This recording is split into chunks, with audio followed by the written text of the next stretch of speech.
So hello guys, আজকে আমি চলে এসেছি একটা নতুন ভিডিও নিয়ে। তো চলো ভিডিও শুরু করা যাক।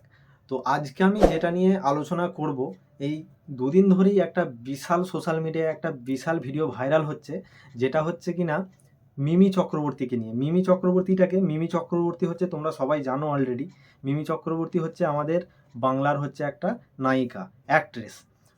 তো মিমি চক্রবর্তীকে নিয়ে ঝামেলাটা কিভাবে শুরু হলো।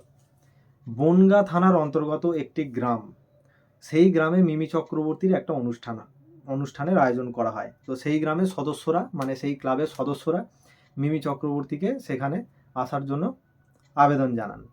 তো সেই ক্লাবের অনুষ্ঠানে মিমি চক্রবর্তীর আসার কথা ছিল 10টার সময়। তো কি হলো, মিমি চক্রবর্তী এলেন রাত 12টায়। সেখানেই অশান্তি শুরু, সেই জায়গাটা থেকেই। অশান্তি এটাই, ওখানকার যে ক্লাবের সদস্য, সেই বনগাঁ থানায় তাদের পারমিশন ছিল রাত 12টার মধ্যে তাদের অনুষ্ঠান শেষ করতে হবে, রাত 12টার মধ্যে, না হলে কিন্তু পুলিশ এসে সেখানে কানুনি কারবাই করবে। তো মিমি চক্রবর্তী যে টাইমে ওই জায়গাটায় এন্ট্রি হয়েছে, সেই টাইমে দর্শকদের কি অবস্থা ছিল সেটাও কিন্তু একটা জানার বিষয়। দর্শকদের অবস্থা এটাই ছিল, কোনো দর্শক বিরক্ত হয়ে বাড়ি চলে গেছেন, কেউ আবার ঘুমিয়ে পড়ছেন, কেউ বিরক্ত হয়ে যাচ্ছেন। এইরকম হচ্ছে দর্শকের অবস্থা ছিল। তো মিমি চক্রবর্তী যখন স্টেজে উঠছে, সেই ক্লাবের সদস্যরা তাকে পুষ্পস্তবক দিয়ে সম্বর্ধনা করতে চাইলেও তাকে করতে দেওয়া হয়নি, কারণ তিনি দুটো বডিগার্ড এনেছিলেন, তার ধারে পাশেও যেতে দেয়নি কাউকে। যা তিনি স্টেজে উঠেছেন, কিছু বলতে না বলতেই এদিক সেদিক করতেই 12টা বেজে গেছে। আর এইদিকে কিন্তু যারা ব্যবস্থাপনা করেছিলেন সেই ক্লাবের সদস্যরা কিন্তু থানা থেকে তাদেরকে বলেছিল 12টার মধ্যে কাজকর্ম শেষ করতে হবে। সেই মুহূর্তে সেই ক্লাবেরই একজন সদস্য স্টেজের মধ্যে উঠে মিমি চক্রবর্তীকে আর কিছু করতে বারণ করেন এবং বলে দেন যে আপনি এবার চলে যান, আর আমাদের টাইম নাই।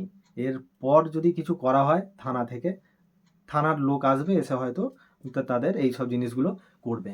তো এই জিনিসটা নিয়ে মিমি চক্রবর্তী এখন যেটা বলতে চাইছেন, যে আমাকে ডেকে সেখানে আমাকে অপমান করা হয়েছে। এইখানে দেখো, অপমান করা হয়েছে বলতে এইটা কিন্তু এমন কিছু ব্যাপার নয় যে তাকে গান গাইতে দেওয়া হয়নি বা স্টেজ থেকে নামিয়ে দিয়েছে বা গান করতে দেওয়া হচ্ছে না বা কেউ জুতো ছুঁড়ে মেরেছে বা চপ্পল ছুঁড়ে মেরেছে। ব্যাপারটা এইটা একটু বুঝতে হবে।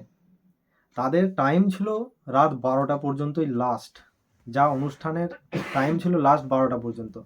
সেখানে যদি মিমি চক্রবর্তী স্টেজেই ওঠেন রাত 12টায়, তারপরে তিনি 3 ঘন্টা গান করবেন বা যাই করুক না কেন, কিছু বলুক না কেন, তার মানে সেটা 12, 1, 2, 3, 1, 2, 3 ভোর 3টে বেজে যাবে, বা দুটোই বাজুক, বা 1 ঘন্টায় যদি হয় 1টা বাজুক, সেটা তো আইনের বিরুদ্ধে হয়ে যাচ্ছে। কারণ তারা তো থানা থেকে তো পারমিশন নিয়েছিল যে 12টা পর্যন্ত সমস্ত কিছু করা যাবে। তো মিমি চক্রবর্তী যেটা বলতে চাইছেন, তিনি এখন রিসেন্টলি ইনস্টাগ্রামে পোস্টও করেছেন যে সেইখানকার বনগাঁ থানার ওই অন্তর্গত ওই গ্রামের মানুষরা আমাকে ডেকে আমাকে ওইখানে অপমান করেছেন, আমাকে হেনস্থা করেছেন, এই সব ব্যাপার।